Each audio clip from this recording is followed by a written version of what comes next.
హైదరాబాద్ శివారులోని Moinabad farm house వేదికగా వెలుగులోకి వచ్చిన డ్రగ్స్ ఉదంతం ఇప్పుడు తెలుగు రాష్ట్రాల్లో రాజకీయాల్లో పెను సంచలనం సృష్టిస్తుంది. ఈ కేసులో ఏలూరు టీడీపీ ఎంపీ పుట్ట మహేష్ కుమార్ యాదవ్ పేరు ముఖ్యంగా వినిపించడం ఒక్కసారిగా తెలుగుదేశం పార్టీని ఆత్మరక్షణలో పడేసింది. ఈ వ్యవహారం మొత్తం రాజకీయ వర్గాల్లో హాట్ టాపిక్గా మారడమే కాకుండా టీడీపీ అధినేత చంద్రబాబు నాయుడు ప్రతిష్టకు సవాల్గా మారింది. పోలీసులు జరిపిన మెరుపు దాడిలో మాజీ MLA pilot Rohit Reddy farm హౌస్లో డ్రగ్స్ పార్టీ జరుగుతున్నట్లు ఆధారాలు లభించాయి. ఈ ఘటనలో పట్టుబడిన వారిలో ఎంపీ పుట్ట మహేష్ కూడా ఉండడం గమనార్హం. ప్రాథమిక పరీక్షలో నెగిటివ్ వచ్చినట్లు తొలుత వార్తలు వచ్చినప్పటికీ తదుపరి రక్త నమూనాల పరీక్షలో ఆయన డ్రగ్ తీసుకున్నట్లు నిర్ధారణ కావడంతో ఈ వ్యవహారం మరింత ముదిరింది. ముఖ్యంగా ఎన్నికల్లో భారీ మెజార్టీతో గెలిచి పార్లమెంట్లో అడుగుపెట్టిన ఒక ప్రజాప్రతినిధిగా ఇలాంటి వివాదాల్లో చిక్కుకోవడం పార్టీ వర్గాలను విస్మయానికి గురిచేసింది. చంద్రబాబు నాయుడు డ్రగ్స్ నియంత్రణ విషయంలో ఎప్పుడూ కఠినంగా ఉంటామని చెప్తే అయితే ఇప్పుడు తన సొంత పార్టీ ఎంపీఏ డ్రగ్స్ కేసులో అడ్డంగా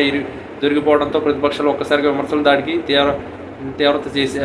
దాడిని తీవ్రం చేశాయి. వైసీపీ నాయకులు ఈ ఘటనను అస్త్రంగా చేసుకుని టీడీపీని తెలుగు డ్రగ్స్ పార్టీగా అభివర్ణిస్తూ తీవ్ర ఆరోపణలు చేస్తున్నారు. యువతను తప్పుదోవ పట్టించే ఇట్లాంటి నాయకులపై కఠిన చర్యలు తీసుకోవాలని డిమాండ్ చేస్తున్నారు. మరోవైపు ఏపీసీసీ అధ్యక్షురాలు షర్మిల కూడా ఈ విషయంలో స్పందిస్తూ పార్లమెంటు సమావేశాలు జరుగుతున్న సమయంలో ఎంపీ ఇలాంటి పార్టీలో పాల్గొనడం సిగ్గుచెట్టుని విమర్శించారు. ఈ పరిణామాల నేపథ్యంలో చంద్రబాబు నాయుడు కూడా ఈ విషయాన్ని చాలా సీరియస్గా తీసుకున్నట్టు తెలుస్తుంది. ఈ పార్టీ ప్రతిష్టకు భంగం కలిగించే ఏ చర్య అయినా సహించేది లేదని ఆయన స్పష్టం చేశారు. పుట్టా మహేష్కు షోకాజ్ నోటీసులు జారీ చేయాలని రాష్ట్ర పార్టీ అధ్యక్షుడిని ఆదేశించడమే కాకుండా పూర్తి నివేదిక కోరారు. విచారణ పూర్తయ్యే వరకు ఎంపీని పార్టీ కార్యక్రమాలకు దూరంగా ఉండాలని ఆదేశించినట్టు సమాచారం. ఈ మొత్తం వ్యవహారం వల్ల ఏలూరు నియోజకవర్గ ప్రజల్లో కూడా తీవ్ర వ్యతిరేకత వ్యక్తమవుతుంది.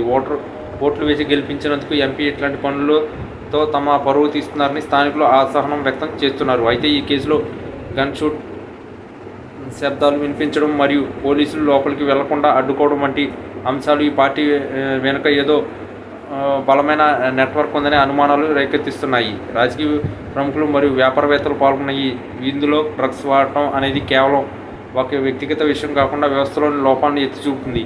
ఒకవేళ విచారణలో మరిన్ని ఆధారాలు బయటపడి ఎంపీపై నేర రుజువైతే ఆయన రాజకీయ భవిష్యత్తు ప్రమాదంలో పడే అవకాశం ఉంది.